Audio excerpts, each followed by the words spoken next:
Welcome aboard, applicants. Let's begin with the General Bar Exam, October 2020. Question number one. Let's begin with a call to question. One, what ethical violations, if any, has Mary committed by not telling Peg about her past and present relationship with Len? Discuss.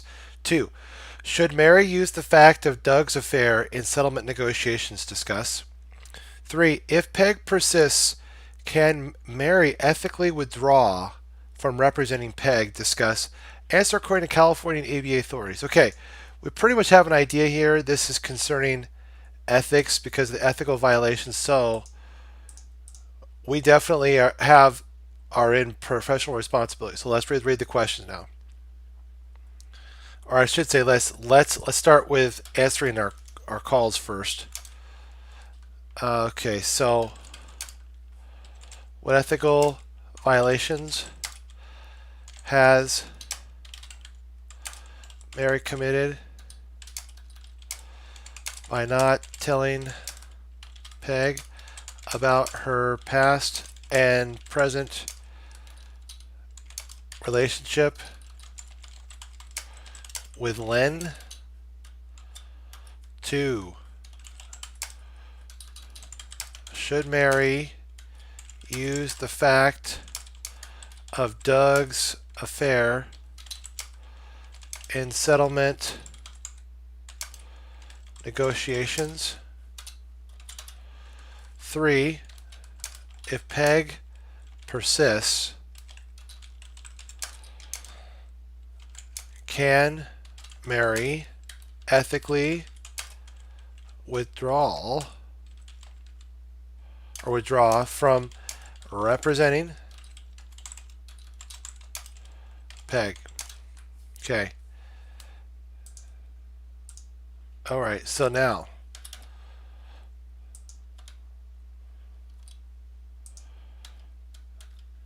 okay, let's read our question. Mary is a lawyer and represents Peg in a lawsuit alleging sexual harassment against Doug. Now, at this point, we want to make sure that when we're dealing with Peg, the professional relationship between Peg and Mary, we want to make sure that we have established the attorney-client relationship.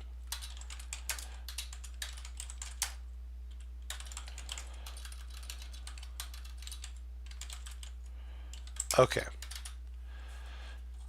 And up here, okay, excellent. Okay, Doug's lawyer is Len, and the case is set for trial in Superior Court.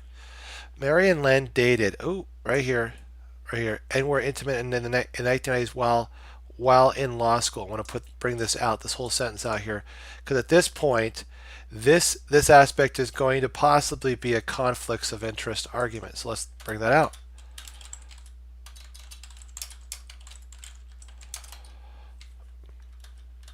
Then we want to make sure to talk about whether or not it's actual. So this, excuse me, potential and actual. And remember, this is where we would have the ABA California distinctions concerning the potential and actual conflicts of interest here. So let's talk about this. Now, they remain good friends but are no longer romantically involved. Mary has told Peg, told Peg, has not told Peg anything about her relationship, past or present, with Len.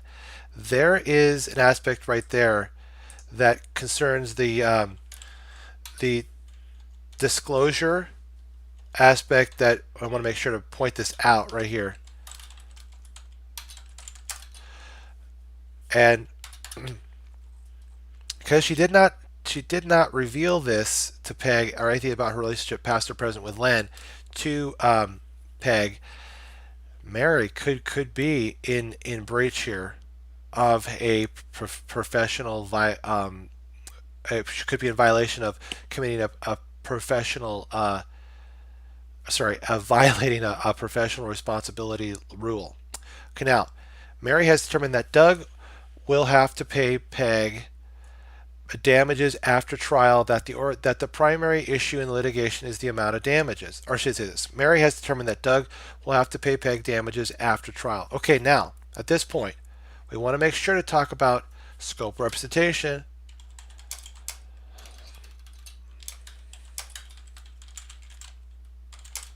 And we want to make sure to talk about the duty of communication.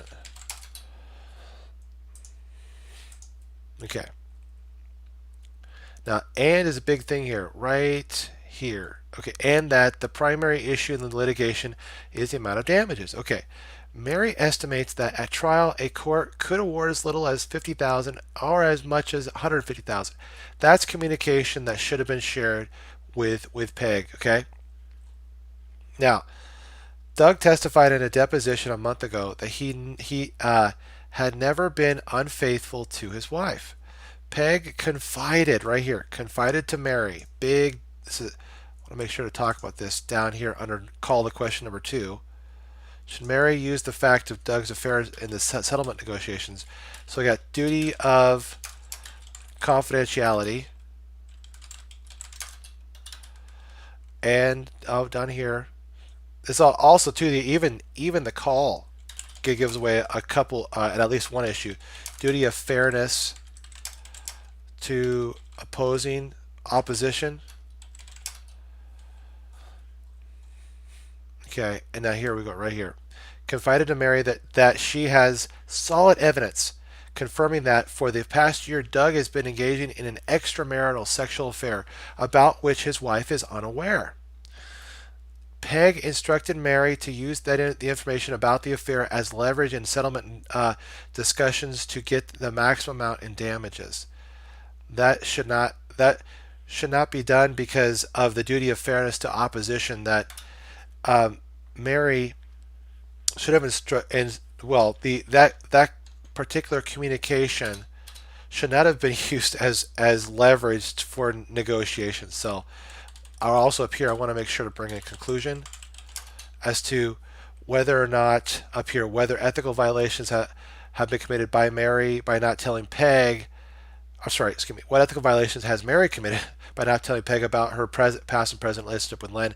This would center on the not only the conflicts of interest, but the scope of representation and the duty to communicate. Okay, but technically, there will have been an ethical violation committed by Mary by not telling Peg about the past present relationship with Len. Because okay, yeah, hang on to that too, because something that starts out potential later on the storyline could actually turn out to be actual. So we cannot really answer this with a solid answer yet until we read all the call or all the question.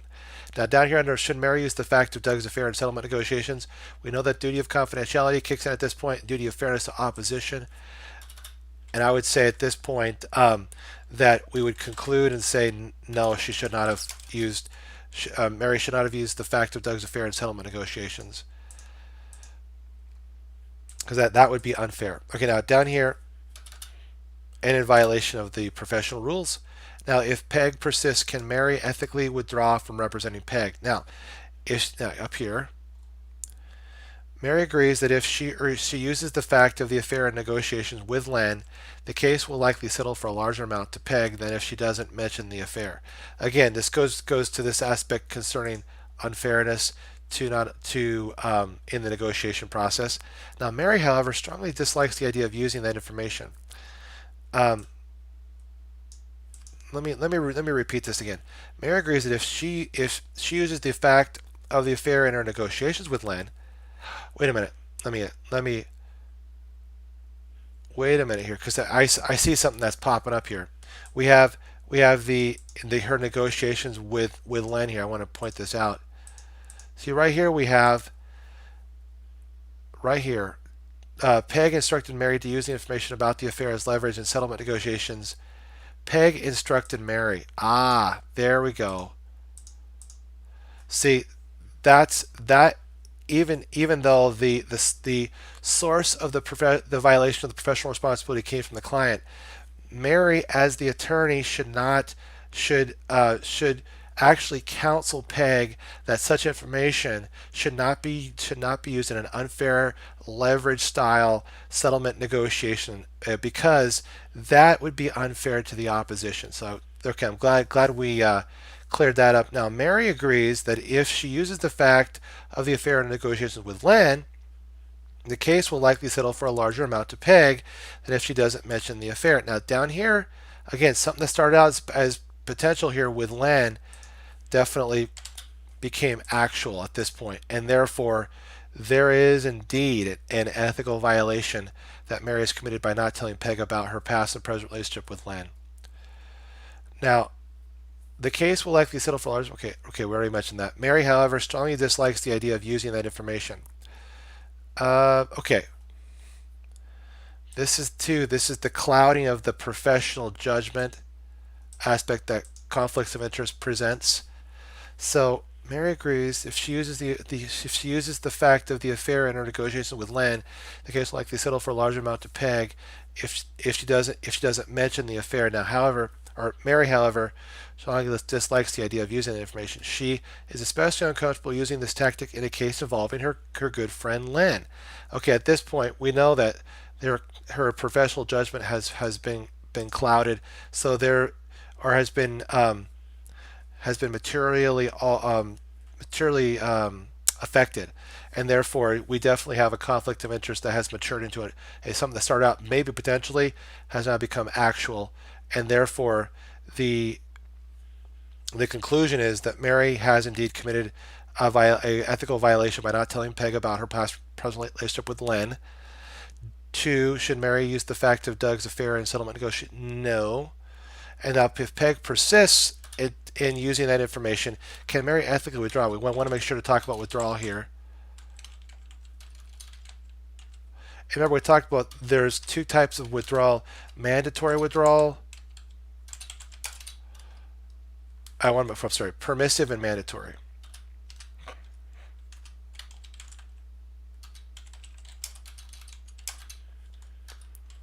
Now, the fact that she's uncomfortable might be the permissive, but the mandatory would be is that there's an ethical violation involved here. That if this is shared, if this is used, or I should say, if this is used in the settlement negotiations, it would definitely involve an ethical violation, and therefore it would be a mandatory withdrawal. But the permissive withdrawal would be that she dislikes using the information, and she would have a duty to counsel Peg. Mary does have a duty to counsel Peg concerning the information, and to try to dissuade Peg from using the information. Now, if Peg decides to use the information, that's up to Peg, but Mary would have to withdraw from the case. Remember, under withdrawal, so there's procedural aspects, because up here we know that where are they right now? It's set for trial in Superior Court. So we got to make sure that the withdrawal does not adversely affect or prejudice the outcome of the client's case. So we want to make sure that like all of the unearned fees are returned, all of the documents that the client has confided in with the attorney is returned, and also all of the aspects concerning proper withdrawal procedure has been observed, so that again, like we said, the outcome of the case is not prejudiced in any way. And then I would also point that out in our conclusion here. And I think that's where we could wrap this up. I think we have a fantastic paper here that we can create and talk about. And definitely this will start as we grow and become stronger in this area. We're going to also have more areas that we're going to be able to talk about ABA and California distinctions. Primarily at this point, it's just conflicts of interest concerning potential and actual conflicts of interest, primarily dealing with Mary and Mary's relationship with Len. Okay, thank you so much for tuning in with me concerning this paper, and please again look forward to more questions with you, and we'll even be doing possibly some PTs in the future as well. Okay, thank you so much, and God bless.